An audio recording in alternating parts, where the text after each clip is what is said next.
Ketegangan politik di Israel semakin memanas. Yair Netanyahu, putra Perdana Menteri Benjamin Netanyahu, menuduh Panglima Militer Eyal Zamir tengah merencanakan pemberontakan.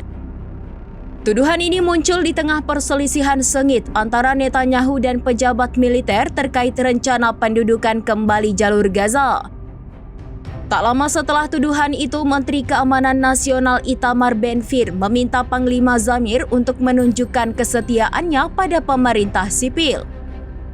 Menurut Ben-Gvir, Zamir harus bersedia melaksanakan perintah politik, termasuk jika diperintahkan untuk kembali menduduki Gaza.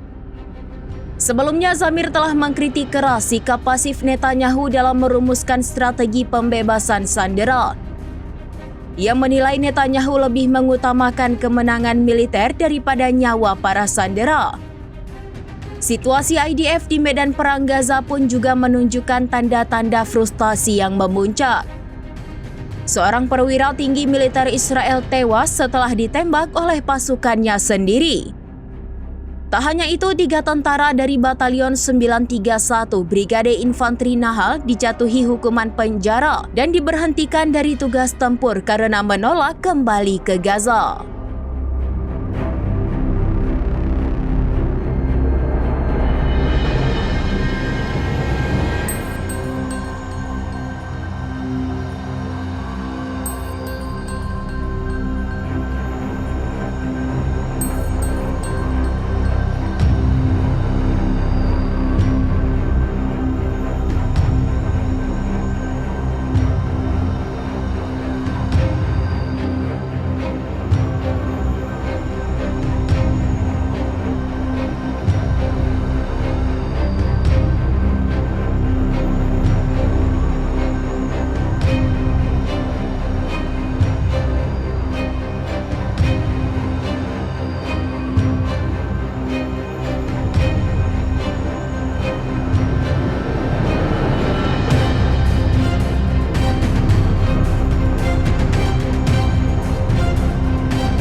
Download Tribun X sekarang, menghadirkan lokal menjadi Indonesia.